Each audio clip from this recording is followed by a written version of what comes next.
Hello everyone, this is Nitasha Jatrivedi. Welcome to all on our YouTube channel that is Easy Learning 247. और आज हम KVS PGT computer science के लिए एक अच्छा सा इम्पोर्टेंट टॉपिक करेंगे और डीमक्स और मक्स और डीमक्स क्या होता है, दोनों में डिफरेंस क्या होता है और कुछ इंपॉर्टेंट क्वेश्चन करेंगे जो एग्जाम के पॉइंट ऑफ व्यू से इंपॉर्टेंट है। तो आज की क्लास आप एंड तक देखिए, आपको कुछ क्वेश्चंस भी समझ में आएंगे कि एग्जाम में क्वेश्चन कैसे पूछे जा सकते हैं मक्स और डीमक्स से रिलेटेड। डिजिटल इलेक्ट्रॉनिक्स करा रही हूँ गाइस, जिन्होंने अभी तक के सारे सेशन नहीं देखे हैं KVS PGT computer science, video के लिंक डिस्क्रिप्शन बॉक्स में दिए हुए हैं। साथ ही प्लेलिस्ट में केवीएस पीजीटी कंप्यूटर साइंस नाम से एक फोल्डर है, आप लोग अभी तक के सारे वीडियोस देख सकते हैं। आज हम लोग इंपॉर्टेंट क्वेश्चंस पर भी डिस्कशन करेंगे, साथ ही मैं दो टॉपिक क्लियर कराऊंगी, मक्स और डीमक्स क्या होता है। Let's have a look. Demux क्या होता है? डीमक्स को डेटा मल्टीप्लेक्सर भी बोलते हैं, डीमल्टीप्लेक्सर भी बोलते हैं और डेटा डिस्ट्रीब्यूटर भी बोलते हैं।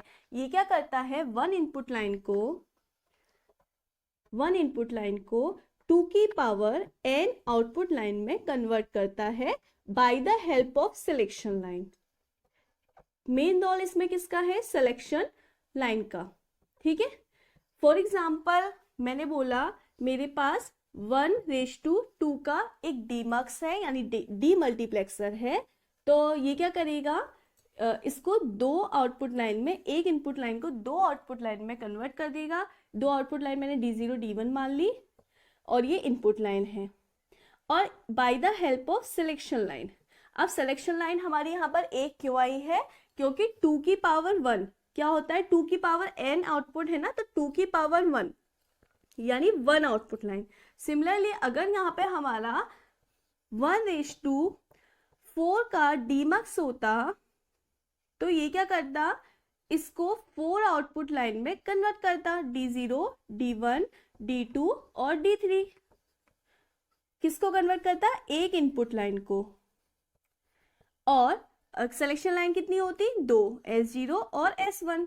तो दो सिलेक्शन लाइन क्यों होती? क्योंकि 4 क्या है, 2 की पावर 2। Is it okay? अब इसका सर्किट कैसे डायग्राम ड्रॉ करते हैं, इक्वेशन कैसे बनती है, टेबल कैसे बनती है, देखते हैं। फॉर एग्जांपल मैंने यहाँ पर 1:4 का ही क्या मान लिया है, डीमक्स। अब इसके लिए ड्रॉ करते हैं, लेट्स हैव अ लुक। देखिए यहाँ पर मेरी सिलेक्शन लाइन कितनी है, S0 और S1, और इनपुट क्या है, इनपुट को मैंने I मान लिया। आउटपुट क्या है मेरे, D0 D1 D2 और D3। ठीक है, ये मेरे आउटपुट हैं। अब देखिए क्या क्या वैल्यू आ सकती है S0 और S1 में, क्या क्या वैल्यू आ सकती है? देखिए 0 आ सकती है, 0 आ सकती है, 1 आ सकती है और 1 आ सकती है, इसके अलावा तो कोई आ नहीं सकती। और इनपुट सारी जगह कॉमन है, तो मैंने इनपुट को I मान लिया। ठीक है, अब D0 में क्या होगा, D0 में जब D0 होगा तो सिर्फ 0 नंबर, ये वाली वैल्यू 1 होगी, बाकी सब 0 हो जाएंगी। सिमिलरली जब D1 होगा तो इधर 1 होगा, बाकी सारी जगह 0 हो जाएंगी। जब D2 होगा तो इधर D2 की जगह 1 होगा, बाकी सारी जगह 0। सिमिलरली जब D3 होगा तो D3 की जगह 1, बाकी सारी जगह 0। ये क्लियर हुआ टेबल।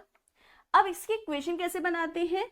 D0 के लिए क्या हो जाएगा, देखिए भाई D0 के लिए ये दोनों 0 है, तो 0 के लिए क्या हो जाता है, ये देखिए दोनों 0 हैं, तो 0 के लिए S0 बार S1 बार और I। क्योंकि मैं आपको बता चुकी हूँ 0 का मतलब X और Y है, सब X है सपोज, तो अगर X की वैल्यू 0 है तो उसको हम X बार लिखेंगे, और X की वैल्यू 1 है तो हम उसको X लिखेंगे। सिमिलरली यहाँ पर S0 और S1 दोनों की वैल्यू क्योंकि 0 है, इसीलिए हमने S0 बार और S1 बार लिखा, और I यहाँ पर क्योंकि इनपुट हमारा एक ही लाइन है तो I आ जाएगा।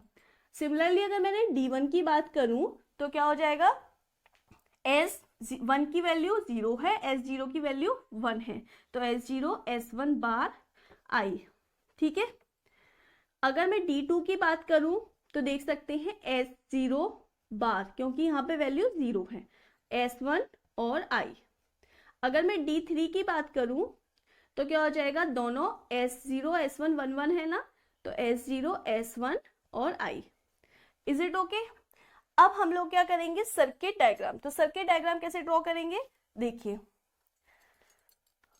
मैंने इन सबको इरेज कर दिया है और मुझे सिर्फ इस इक्वेशन से अब सर्किट डायग्राम को ड्रॉ करना है। देखिए मेरे पास S0 बार, ये इसका नॉट गेट हो गया, ठीक है। ये मेरे पास S1 और S1 बार,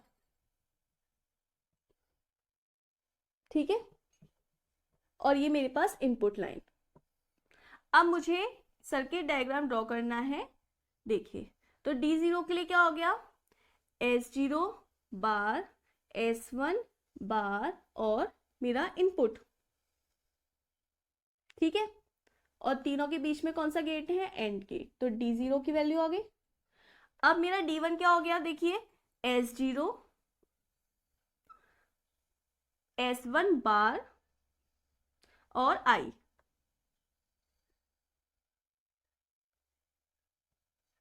D1 आ गया।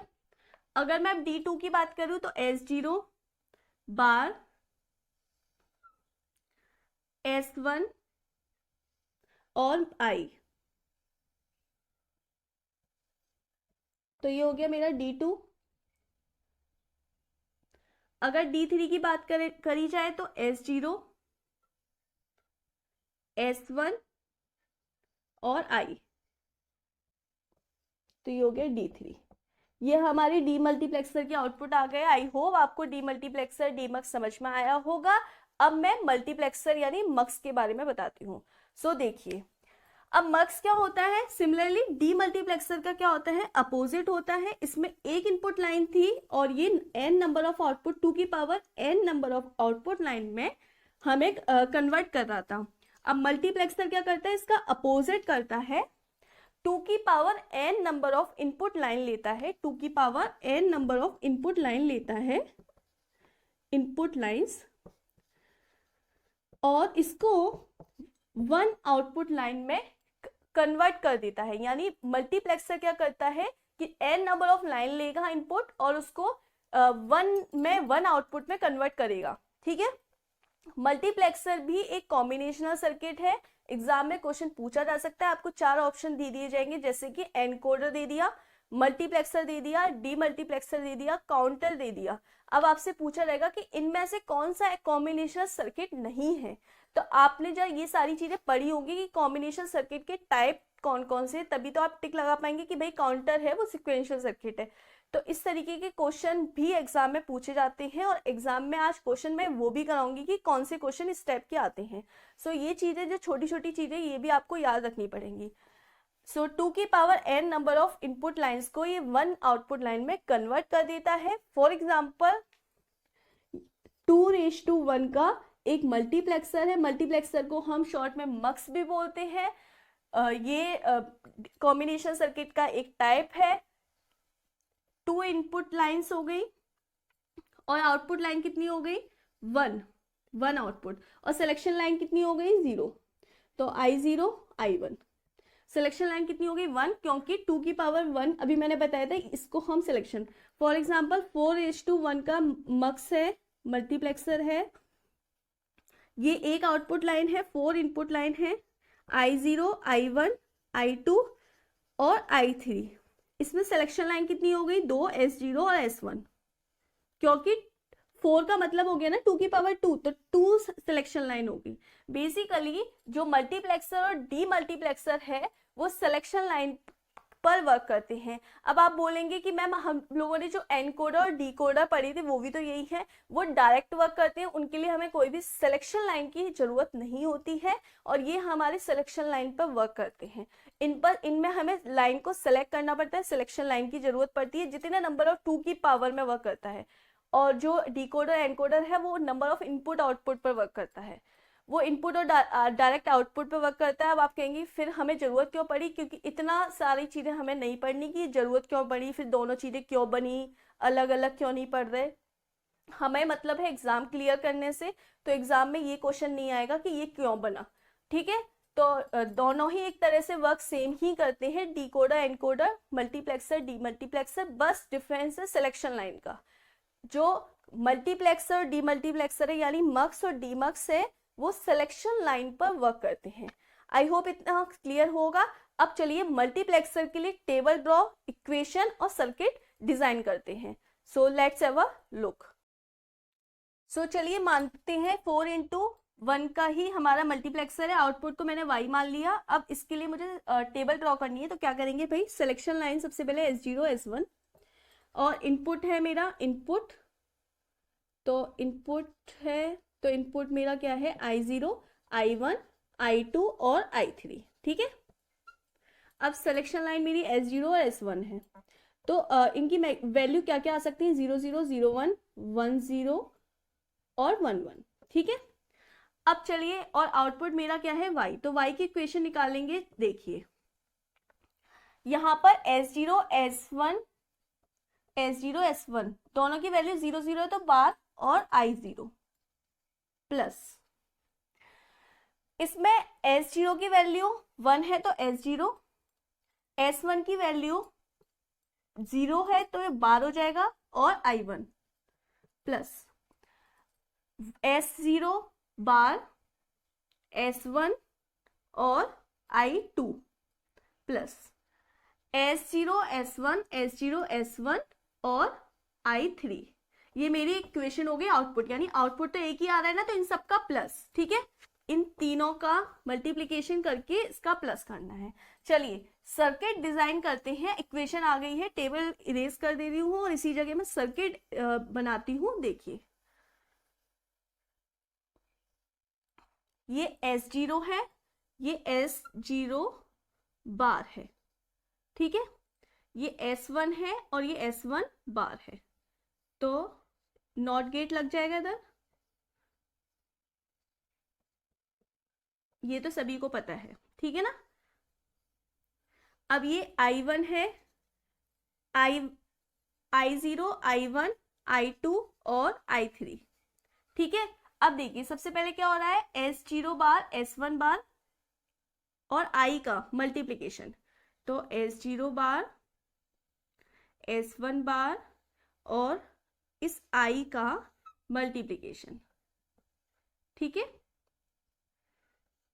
उसके बाद S0 S1 बार S0 और S1 बार और इस I1 का मल्टीप्लिकेशन, एंड गेट लग रहा है। जब मल्टीप्लिकेशन है तो मल्टीप्लिकेशन में सबको पता है एंड गेट लगता है। अब देखिए इधर S0 बार S1 और इस I2 का मल्टीप्लिकेशन यानी एंड गेट, ठीक है। अब आगे क्या है, S0 S1 और I3, तीनों के बीच में एंड गेट, क्योंकि मल्टीप्लिकेशन हो रहा है, ठीक है। अब इन सबका क्या हो रहा है, प्लस, तो बीच में क्या, प्लस के लिए कौन सा गेट लगाते हैं, और गेट, तो इन सबका क्या हो जाएगा, और प्लस हो रहा है ना, तो देखिए इन सब क्या क्या हो जाएगा, और गेट। तो ये आ गई हमारी y की वैल्यू, यानी जो भी हमें आउटपुट चाहिए था उसकी वैल्यू। तो ये इस तरीके से हम मक्स का यानी मल्टीप्लेक्सर का सर्किट डिजाइन करते हैं। अब हम कुछ क्वेश्चंस करेंगे जो एग्जाम में पूछे जा सकते हैं इन्हीं टॉपिक से, मक्स और डीमक्स से रिलेटेड। सो देखते हैं। सो देखिए, demux can be used to release counter, shift register, combination circuit, display system. तो अभी जैसे कि मैंने पढ़ा है कि डीमक्स क्या होता है, कॉम्बिनेशन सर्किट होता है, कॉम्बिनेशन सर्किट का टाइप होता है। तो इसका आंसर क्या हो गया, option number 3, combination circuit. Second question है, the multiplexer will 4-bit data input is a 4:1 multiplexer, 2:1 multiplexer, 16:1 multiplexer या 8:1 मल्टीप्लेक्सर। तो इसका आंसर क्या होना चाहिए, देखिए 4-bit डेटा इनपुट है ना, तो 4-bit डेटा इनपुट के लिए हमें कौन से मल्टीप्लेक्सर का यूज करना है, 4:1, यानी 4-bit इनपुट होंगी और 1 हमें आउटपुट मिलेगा, 1 आउटपुट लाइन गिवन होगी। तो कौन सा मल्टीप्लेक्सर यूज होगा, 4:1 मल्टीप्लेक्सर। आगे क्वेश्चन देखते हैं। तो देखिए ये मल्टीप्लेक्सर है, जैसे कि यहाँ पे इनपुट लाइन है। इनपुट लाइन में पहले मैंने I0, I1, I2, I3 माना था, लेकिन यहाँ पर क्वेश्चन में, ये क्वेश्चन है आपको दिया है f आउटपुट निकालना है, इस इक्वेशन निकालनी है, ठीक है। तो सिलेक्शन लाइन में हम लोगों ने अभी तक जो सॉल्व किया था S0 S1, लेकिन हमारी S0 S1 की जगह यहाँ पे A और B है, तो A और B 0 0 0 1 1 0 और 1 1 ये लिख लेना है, ठीक है। उसके बाद इनपुट क्या क्या है, C, यहाँ पे I0 I1 की जगह जो दिया हुआ है वही माना है, ठीक है। अब देखिए हमें निकालना क्या है, F आउटपुट, और ये इक्वेशन के अकॉर्डिंग निकालना है। क्या हो जाएगा, देखिए C, क्योंकि जो दिया है वही लिखना है, C A B plus C A bar B bar plus, देखिए C बार A बार, क्योंकि 0 है तो A बार और B plus C bar A और B bar plus C A B, ठीक है।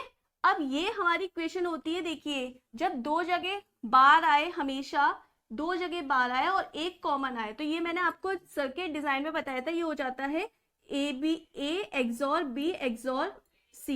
ये इक्वेशन डायरेक्ट होती है जब दो जगह बार हो, A bar B bar C, A B C bar A B bar C बार, तो ये CAB हो जाता है F। तो यही हमारा आंसर हो गया। आज हमने 3 क्वेश्चन सॉल्व किए, साथ में मक्स और डीमक्स समझाते, इस तरीके का क्वेश्चन एग्जाम में पूछे जाते हैं, याद रखिएगा, मैंने सॉल्व करके बता दिया है। ऐसे और क्वेश्चन हम करेंगे, साथ में हम कल नेक्स्ट टॉपिक करेंगे डिस्कशन। अगर वीडियो अच्छा लगा है तो वीडियो को लाइक करें, ज़्यादा से ज़्यादा शेयर करें, चैनल को सब्सक्राइब करें। Thank you very much.